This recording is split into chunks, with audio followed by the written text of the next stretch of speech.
Ang kwentong ito ay pinamagatang, Ako ay nagmula sa lahi ng mandirigma. Unang kabanata, ang pagsabog ng dilim sa isang iglap, nagbago ang mundo. Isang hindi maipaliwanag na pangyayari ang naganap, biglang bumalot ang dilim sa iba't ibang panig ng daigdig, mistulang nilamon ng isang anino ang kalangitan.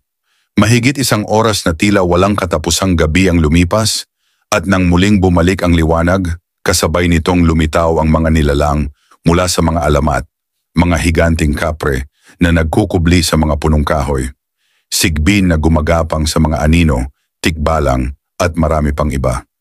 Sa isang iglap, nagbago ang katahimikan ng mga lungsod na palitan ng sigawan, takot at kaguluhan. Samantala, sa isang liblib na bahagi ng syudad, isang binatang ang tahimik na namamasyal sa kabundukan, walang kamalay-malay sa trahedyang bumalot sa mundo. Siya si Elias Torres, o mas kilala bilang Ale, isang simpleng estudyanteng binata sa isang pampublikong institusyon. Sa kanyang pananaw, ang mga kabundukan ay nag-aalok ng kapayapaan mula sa ingay ng lungsod, kaya't madalas siyang magtungo rito upang takasan ang magulong realidad ng buhay. Ngunit sa pagkakataong ito, hindi niya alam na ang mismong mundong kanyang tinakasan ay nasa bingit na ng pagbabago. Habang naglalakad siya malapit sa isang ilog, isang malamig na hangin ang dumampi sa kanyang balat. Kasabay nito, isang nakakapangilabot na tinig ang lumutang sa ere. Isang tinig na matagal nang hindi niya naririnig. Ale, apo ko, napahinto siya. Kilala niya ang tinig na iyon, boses ng kanyang lolo. Ngunit imposible, matagal nang namayapa ang kanyang lolo.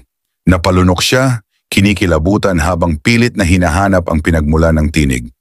Apo, muli itong tumawag, mas malinaw, mas malapit. Napatingin siya sa ilog at sa kanyang pagkagulat, nagsimulang kumulo ang tubig. Hindi na ito isang payapang batis kundi tila isang nag-aalab na palayok. Sa sumunod na iglap, isang nakapanghihilakbot na nilalang ang lumitaw mula sa ilalim ng tubig. Ang itaas na bahagi ng katawan nito ay may mukhang kahawig ng tao, ngunit kulay abo ang balat, kulubot, tuyo, at parang hinigop ng kamatayan. Ang malalalim nitong mata ay punong-puno ng galit at gutom, habang ang bibig ay puno ng matutulis at mahahabang ngipin na mistulang lagari. Ang mga kamay nitong may matatalas at maitim na kuko ay waring-yari sa sirang korales, handang lapain ang sinumang magtatangkang lumapit.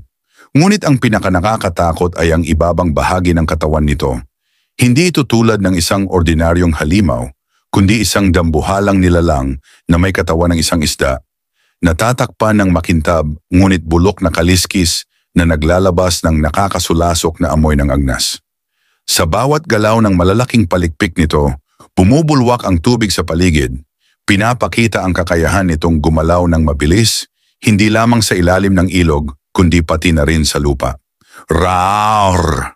Isang malakas na ungol ang umalingaw-ngaw, kasabay ng pagsirit ng tubig sa direksyon ni Ale.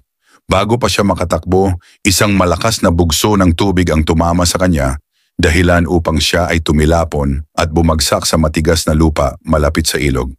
Ramdam niya ang hapdi sa buong katawan at sa bawat paghinga, tila may bumabara sa kanyang dibdib. Sinubukan niyang igalaw ang kamay at paa, ngunit halos wala siyang maramdaman, parang nabali ang kanyang mga buto. Habang nakahandusay siya, namumuo ang takot sa kanyang puso. Pinilit niyang inabot ang isang bato sa tabi niya.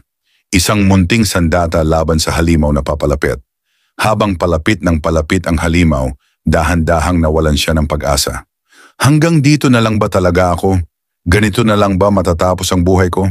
Sa pagitan ng kanyang hingal at hapdi, bumalikwas si Ale, pilit na tinatakasan ang mapait na kapalaran. Pilit niyang pinapagalaw ang kanyang katawan, ngunit tila mabigat ang bawat galaw. Ang berberoka ay nakangisi, tila nalulugod sa kanyang paghihirap. Ang masangsang na amoy ng nilalang ay lalong nagpapasuka sa kanya, habang ang malalalim nitong mata ay nagliliyab sa kasabikan na lapain siya ng buhay. Itutuloy,